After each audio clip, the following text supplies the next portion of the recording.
Le RAG, donc Retrieval Augmented Generation, est devenu la réponse standard à une question que tout DSI se pose en 2026. Comment déployer un LLM souverain sans envoyer nos données dans le cloud? La réponse semble parfaite. La base documentaire reste chez vous. On-premise, le LLM interroge vos documents localement. Rien ne sort. C'est mieux que d'envoyer tout au cloud, beaucoup mieux.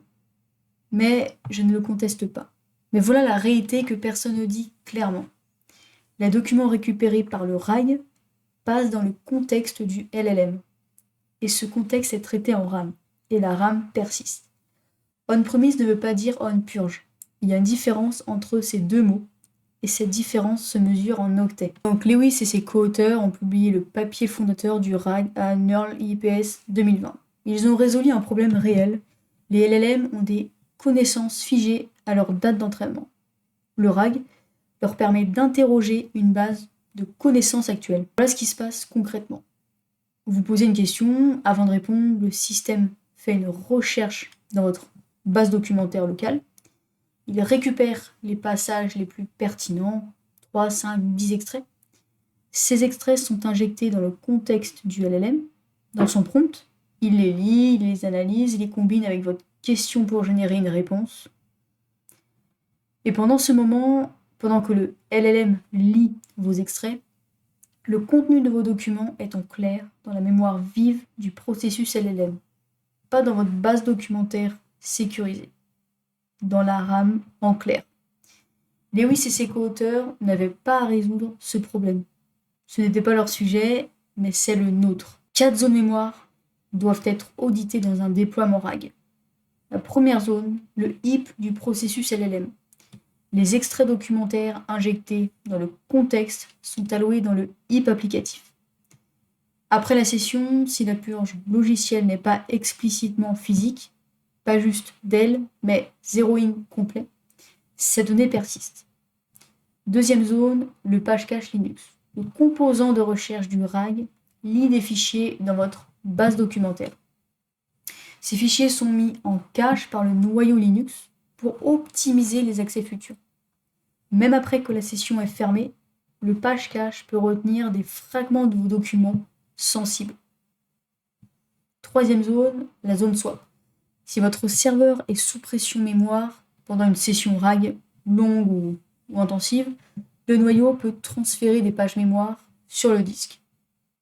Ces pages contiennent des fragments de vos documents. Ils y restent jusqu'à l'écrasement. Quatrième zone, les poids du modèle après fine-tuning. C'est le risque le plus sous-estimé. Si vous avez fait du fine-tuning de votre LLM sur vos documents internes, pour l'adapter à votre métier, les fine-tuning sont dans les poids du modèle. Pas en RAM, dans le modèle lui-même. Carlini l'a prouvé. Le protocole Minerve cherche spécifiquement ça. Je vais vous parler d'un pattern que je rencontre dans les secteurs de la santé, sans nommer de clients, mais basé sur des situations réelles. Donc, un établissement de santé déploie un RAG on-premise. La base documentaire contient des comptes rendus médicaux, des protocoles thérapeutiques, des données de patients anonymisées ou supposément anonymisées. Le LLM consulte ces documents pour aider les praticiens dans leur analyse. Le système est on-premise, la gouvernance est rigoureuse, les équipes sont compétentes.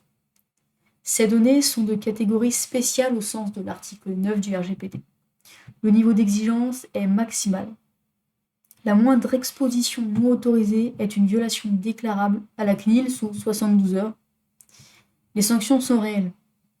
Le RAG est on-premise. Parfait.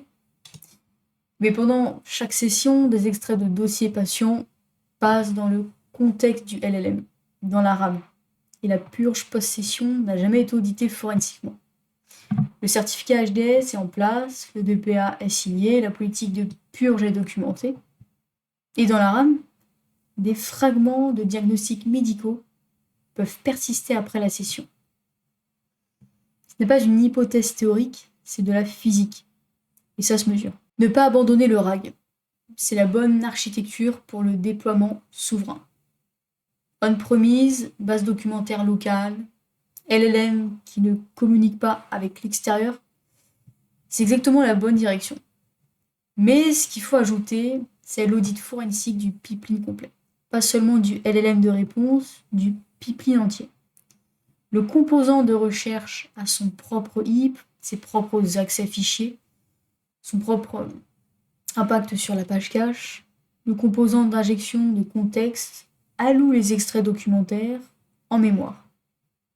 Le LLM de réponse les traite, chaque composant doit être audité. Chaque zone mémoire doit être scannée. Le rapport doit couvrir le pipeline complet, pas juste le modèle LLM. C'est ce que souverain devrait signifier pour un système RAG en 2026. On-premise plus preuve forensique de purge complète du pipeline. Donc le RAG on-premise est une excellente architecture. C'est la bonne réponse à la bonne question de la souveraineté des données. Il y a un angle mort précis. Les données de vos documents transitent en RAM pendant chaque session. Et cette RAM n'a jamais été auditée nulle part pour aucun déploiement RAG, à ma connaissance. Donc, on-premise ne veut pas dire on-purge. La distance entre ces deux réalités, c'est un rapport forensique falsifié. Le H ne ment pas.